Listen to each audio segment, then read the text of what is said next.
las multas no son suficientes. Necesitamos penas de cárcel. Exacto. Y la ley nos permite imputarles por el desastre ecológico. ¿Qué tal? A ver, pensemos en esto. Un país donde la ley no solo busca proteger al medio ambiente, sino que le da derechos propios, como si fuera una persona. Bueno, ese país existe y es Ecuador. Pero ¿qué pasa cuando esta ley, que en papel es súper avanzada, se topa de frente con la realidad económica y ecológica del día a día? Justo hoy vamos a analizar esa tensión, ese punto exacto donde la biología y el derecho se tienen que ver las caras sí o sí. Y esta pregunta es el mero centro de todo. Para quienes se están formando en biología, entender este abismo entre lo que dice la ley y lo que de verdad pasa es fundamental. Porque ahí, justo en esa brecha, es donde se libra la batalla. Es donde los informes de impacto ambiental, los planes de mitigación y toda la ciencia que ustedes generan se enfrentan a los intereses económicos y, muchas veces, a la falta de capacidad del Estado. Ok, este va a ser nuestro plan. Primero, vamos a ver la base teórica, el marco legal de Ecuador, que es único en el mundo. Después, vamos a desmenuzar las 3 formas que existen para exigir que alguien se haga responsable. Luego, pondremos a prueba todo el sistema con 2 casos que hicieron historia. De ahí, pasamos a los conflictos que están ocurriendo ahora mismo y cerramos analizando el verdadero reto, que la ley no se quede solo en el papel. Muy bien, empecemos por los cimientos de todo este edificio. La Constitución de Ecuador de 2008 no se limita a decir hay que proteger el ambiente. No, va mucho más allá y hace algo que fue y sigue siendo revolucionario. Le otorga derechos a la naturaleza. Y esto, de verdad, es un cambio de paradigma total. O sea, dejamos de ver a la naturaleza como algo que solo sirve para que los humanos la usemos y empezamos a reconocer que tiene un valor por sí misma. La Pachamama, como le dicen, se convierte en un sujeto de derechos. Y para la biología, esto es potentísimo.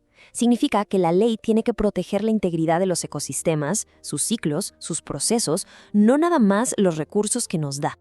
Y si la Constitución es la base, estos principios del Código Orgánico del Ambiente son los muros de una verdadera fortaleza legal. A ver, chequemos los más importantes. Responsabilidad objetiva. Quiere decir que si hay un daño, hay un responsable. Punto. No importa si tuvo la intención o no. Y la inversión de la carga de la prueba, esta es una herramienta legal increíble. No son las comunidades afectadas las que tienen que demostrar el daño. Es la empresa la que tiene que demostrar con ciencia que es inocente. Así que en papel el sistema parece blindado, ¿no? Bueno, y con esta ley tan fuerte, ¿cómo se le hace para que se cumpla? El sistema ecuatoriano te da 3 caminos, 3 frentes de ataque, por así decirlo, que además pueden funcionar al mismo tiempo para exigir que alguien responda por un daño ambiental. Esta tabla lo resume muy bien. La vía administrativa es como la primera línea de defensa: multas, sanciones, control. La vía civil lo que busca es que se repare todo el daño.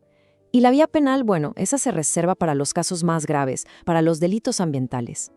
Pero aquí viene lo más estratégico de todo. Son independientes. O sea, se puede demandar a alguien por las 3 vías al mismo tiempo, lo que aumenta muchísimo la presión para que cumpla. Y ojo, cuando se habla de reparar, no se trata nada más de sacar la chequera y pagar. Para nada. La ley es súper clara y establece un orden. Lo primerito es contener el daño, mitigarlo, corregirlo. Después viene el trabajo duro, remediar y restaurar el ecosistema. Y solo si de plano eso ya no es posible, se piensa en una compensación económica. El dinero es siempre la última opción, no la primera.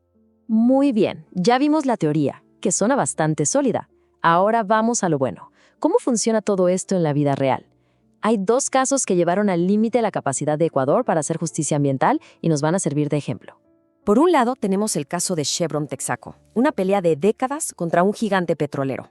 Y por el otro, el caso Yasuní ITT, donde fue la misma ciudadanía la que se enfrentó a los intereses económicos del propio gobierno. 2 pruebas de fuego, pero muy, muy diferentes. Es que la cronología de este caso es impresionante.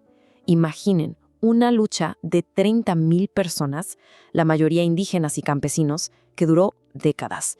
Y al final consiguieron una victoria que parecía imposible en las cortes de su país. Una sentencia por $9,500 millones. Y no solo eso, la sentencia fue confirmada por todas las instancias posibles, hasta por la Corte Constitucional. Pero aquí es donde la ley se estrella contra la realidad del poder económico global. Esa victoria legal enorme se convirtió en una derrota en la práctica. Chevron ya no tenía bienes en Ecuador y usó el sistema de arbitraje internacional para protegerse y no pagar. El resultado, devastador. Se ganó la justicia en los papeles, pero en la Amazonía, el daño ambiental, los pasivos, ahí siguen, sin que nadie los repare. Ahora, vámonos al caso Yasuní. Este número, 59%, es histórico. En un ejercicio de democracia directa que casi no tiene precedentes, prácticamente 6 de cada 10 ecuatorianos votaron para que se dejara de sacar petróleo de una de las zonas con más biodiversidad del planeta. Una victoria ciudadana clarísima. Pero otra vez nos topamos con la brecha entre la decisión y la realidad. El mandato de la gente era claro y obligatorio, pero el desmantelamiento de toda la infraestructura petrolera ha ido súper lento. Esto nos muestra la tensión tan brutal que existe entre una decisión democrática para proteger el ambiente y la enorme dependencia económica que un país puede tener del petróleo. Y esta tensión que vimos en los casos grandes es la que define los conflictos de hoy. El nuevo campo de batalla es la minería, sobre todo la ilegal, y cómo está impactando directamente a las fuentes de agua. Y es aquí donde el trabajo de la biología se vuelve más importante que nunca. Los estudios de impacto hídrico, la evaluación de contaminación por metales pesados, todo eso está justo en su cancha. Y para que nos demos una idea de la escala del problema, vean estos datos de 2024. Estamos hablando de cientos de hectáreas devastadas dentro de áreas que se supone están protegidas, y miles más en los ecosistemas de los ríos amazónicos. Y el daño va más allá de cortar árboles, en la contaminación de ríos enteros con mercurio, la destrucción de hábitats, una fragmentación de ecosistemas que en muchos casos ya no tiene vuelta atrás. Y aquí viene la paradoja. La ley ya tiene todo un arsenal de herramientas justo para prevenir esto. En teoría, ningún proyecto de alto impacto debería poder empezar sin una licencia ambiental, sin planes de manejo serios, sin seguros que garanticen la reparación de daños y, muy importante, sin haber consultado a las comunidades. Entonces el problema no es que falten reglas, ¿verdad?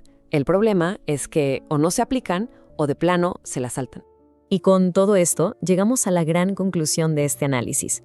Parece que el problema central en Ecuador no es que sus leyes ambientales sean malas o incompletas. El problema real es otro. Y creo que esta cita del doctor Marco Ramiro Torres, que es una de las fuentes de este análisis, lo resume a la perfección. No es un problema de diseño, es un problema de implementación. Las herramientas legales están ahí y son de primer nivel. Lo que falta es la capacidad de las instituciones para usarlas, para coordinarse y para hacer que las decisiones se cumplan. Y esto nos deja con la reflexión final. Si un país tiene las mejores leyes ambientales del mundo, pero no puede hacer cumplir sus propias sentencias ni los mandatos de su gente, la pregunta de fondo cambia. Ya no es qué dice la ley, sino cómo y quién tiene el poder para hacer que esa ley se aplique. Para la nueva generación de profesionales en biología y ciencias ambientales, el reto ya no va a ser solo generar los datos o diseñar los planes de mitigación. El verdadero desafío va a ser encontrar la forma de que toda esa ciencia se traduzca en acción política y judicial real. La pregunta de cómo se construye esa voluntad para cerrar la brecha, esa sigue abierta.